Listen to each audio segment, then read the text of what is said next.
Hello everyone, Corey Anderson here. You ready for the second week of the Master Key? So, introduction. Our difficulties are largely due to confused ideas and ignorance of our true interests. The great task is to discover the laws of nature to which we are to adjust ourselves. Clear thinking and moral insight are, therefore, of incalculable value. All processes, even those of thought, rest on solid foundations.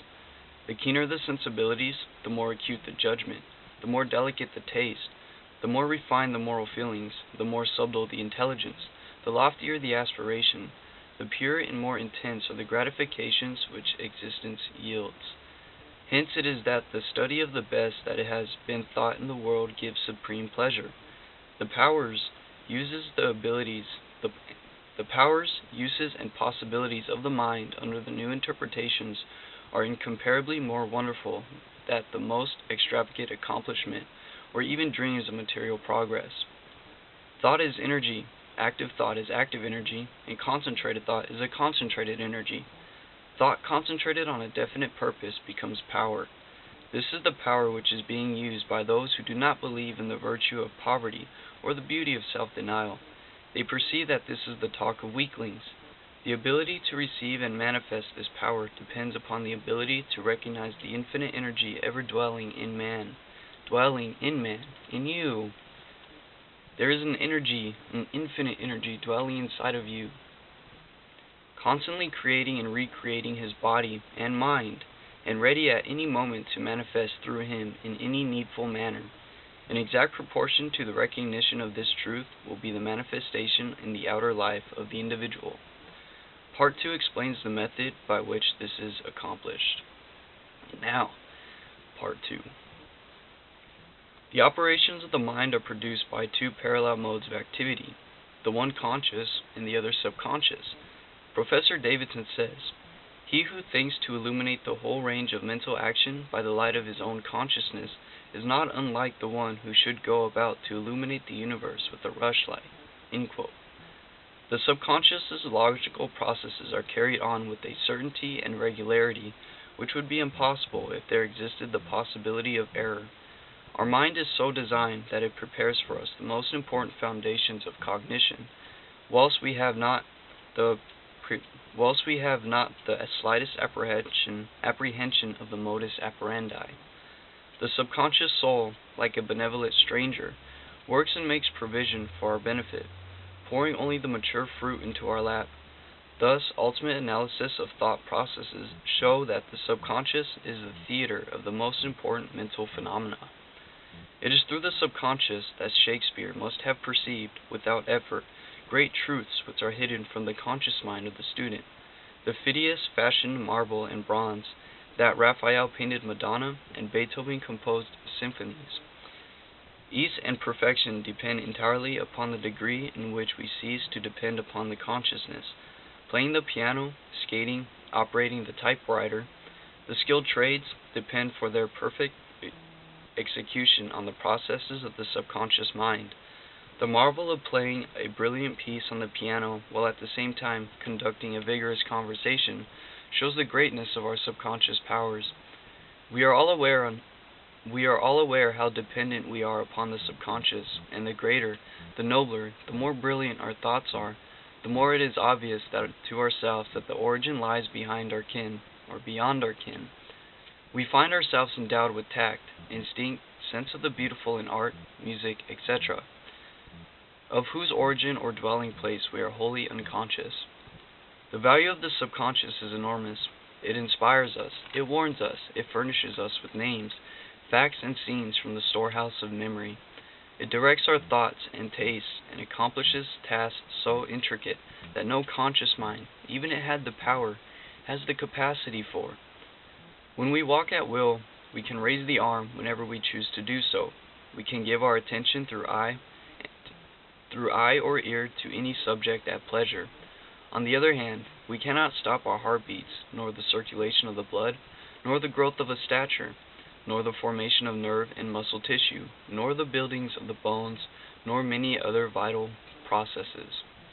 If we compare these two sets of action, the one decided by the will of the moment, and the other proceeding in majestic, rhythmic course, but subject to no vacillation, but constant at every moment. We stand in awe of the latter and ask to have the mystery explained. We see at once that these are the vital processes of our physical life, and we cannot avoid the inference that these important functions are designedly withdrawn from the domain of our outward will with its variations and transitions, and placed under the direction of the permanent and dependable power within us. Of these two powers, the outward and changeable has been termed the conscious mind, or the objective mind, because it deals with outward things. The interior power is called the subconscious mind, or the subjective mind, and besides its work on the mental plane, it controls the regular functions which makes physical life possible. It is necessary to have a clear understanding of their respective functions on the mental plane, as well as of certain other basic principles. Perceiving and operating through the five physical senses, the conscious mind deals with the impressions and objects of the outward life. It has the faculty of discrimination, carrying with it the responsibility of choice. It has the power of reasoning, whether inductive, deductive, analytical, or syllogistic, and this power may be developed to a high degree. It is the seat of the will and all the energies that flow therefrom. Not only can we impress our minds, but we can direct the subconscious mind. In this way, the conscious mind becomes the responsible ruler and guardian of the subconscious mind. It is this high function which can completely reverse conditions in your life. It is often true that conditions of fear, worry, poverty, disease, inharmony, and evils of all kinds dominate us by reason of false suggestions accepted by the unguarded subconscious mind. All this the trained conscious mind can entirely prevent by its vigilant protective action. It may properly be called the watchman at the gate of the great subconscious domain. One writer has expressed the chief distinction between the two phases of mind thus, quote, "Conscious mind is reasoning will, subconscious mind is instinctive desire, the result of past reasoning will." End quote. The subconscious mind draws just and accurate inferences from premises furnished from outside sources. Where the premise is true, the subconscious mind reaches a faultless conclusion, but where the premise or suggestion is an error, the whole structure falls. The subconscious mind does not engage in the process of proving. It relies upon the conscious mind, the watchman at the gate, to guard it from mistaken impressions. Receiving any suggestions as true, the subconscious mind at once proceeds to act therein in the whole domain of its tremendous field of work. The conscious mind can suggest either truth or error. If the latter, it is the cost of wide-reaching peril to the whole being. The conscious mind ought to be on duty every waking hour. When the watchman is off guard, or when its calm judgment is suspended under a variety of circumstances, then the subconscious mind is unguarded and left open to suggestion from all sources. During the wild excitement of panic, or during the height of anger, or the impulses of the irresponsible mob, or at any other time of unrestrained passion, the conditions are most dangerous. The subconscious mind is then open to the suggestion of fear, hatred, selfishness, greed, self-depreciation, and other negative forces, derived from surrounding persons or circumstances. The result is usually unwholesome in the extreme, with effects that may endure to distress it for a long time. Hence the great importance of guarding the subconscious mind from false impressions. The subconscious mind perceives by intuition, hence its processes are rapid. It does not wait for the slow methods of conscious reasoning. In fact, it cannot employ them. The subconscious mind never sleeps, never rests, any more than your heart or your blood does. It has been found that by plainly stating to the subconscious mind certain specific things to be accomplished, forces are set in operation that lead to the result desired. Here, then, is a source of power which places us in touch with omnipotence. Herein is the deep principle which is well worth our most earnest study. The operation of this law is interesting. Those who put it into operation find that when they go out to meet the person with whom they anticipate a difficult interview, something has been there before them and dissolve the supposed differences. Everything is changed, all is harmonious. They find that when some difficult business problem presents itself, they can afford to make delay when something suggests the proper solution. Everything is properly arranged. In fact, those who have learned to trust the subconscious find that they have infinite resources at their command. The subconscious mind is the seat of our principles and our aspirations. It is the fount of our artistic and altruistic ideals. These instincts can only be overthrown by an elaborate and gradual process of undermining the innate principles. The subconscious mind cannot argue controversially. Hence, if it has accepted wrong suggestions, the sure method of overcoming them is by the use of a strong counter-suggestion, frequently repeated, which the mind must accept, thus eventually forming new and healthy habits of thought and life.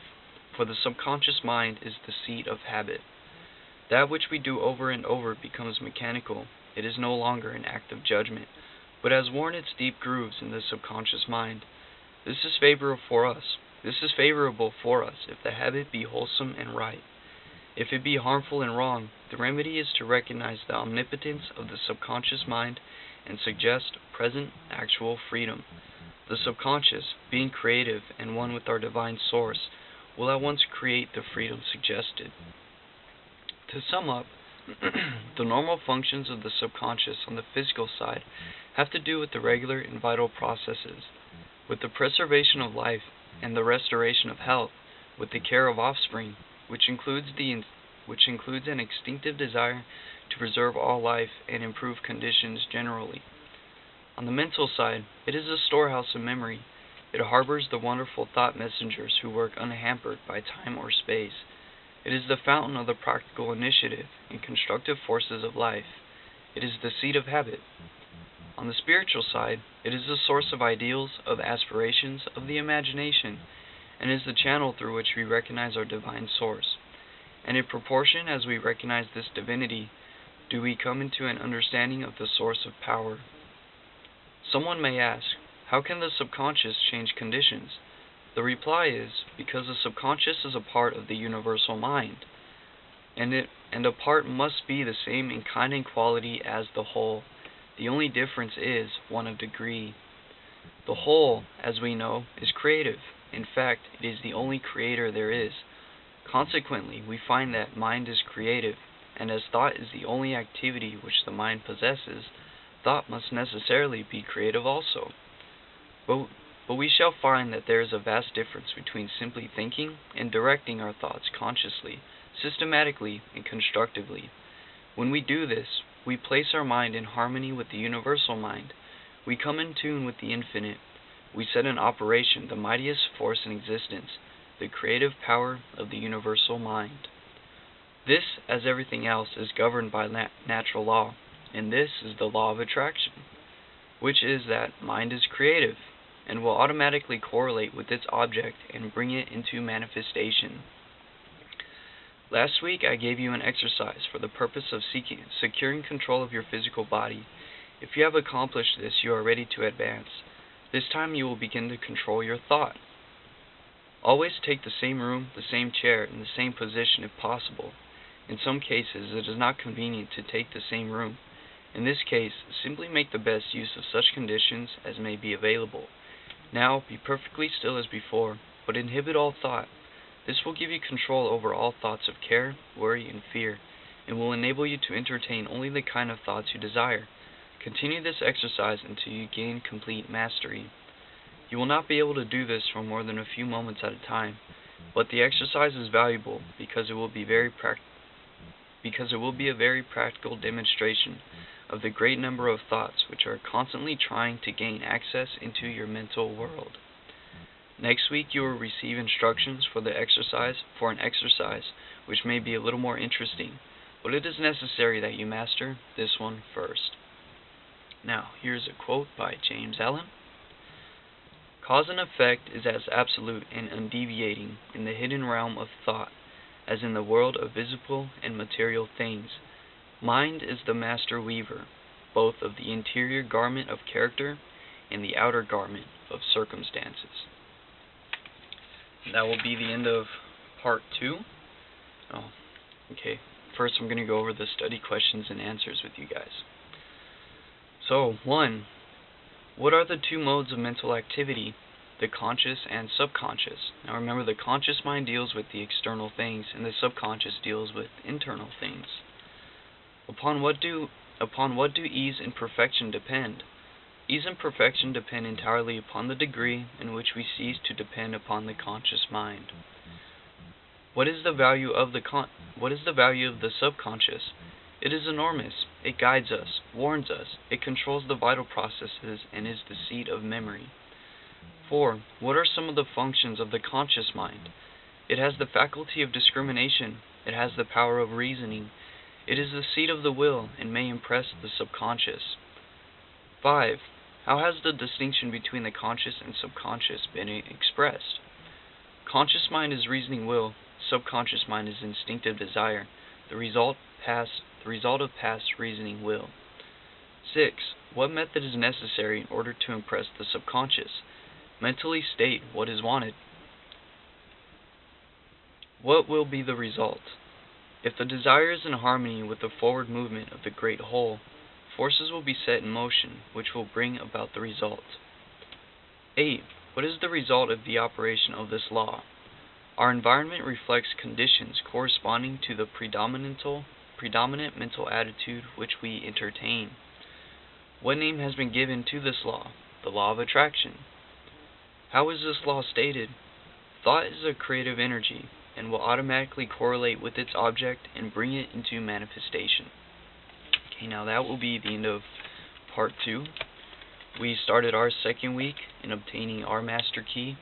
Now remember, this is the book that Bill Gates had read and caused him to drop out of Harvard University and to pursue his dream as having a desktop or a computer on every desk. And, look at where Microsoft is today, and he's one of the wealthiest men that is alive right now. So, if you haven't seen the video for the first week, I encourage you to go do that first before we move on here. We need to secure complete control of our physical being. I've been doing it for the whole week. I made it up to 15 minutes. Right now, I'm pushing up to 17 minutes. Now, at the same time, I'm going to do the best I can to inhibit all thoughts, because thought is creative, and when you think, you produce the action of what you are thinking. Okay? So it is necessary to control your physical being first, and then next move on to controlling your thoughts. Okay? So let's go make the application, and I'll see you guys next week for the third part of the Master Key system, and I'll see you on the other side of the galaxy. Take care.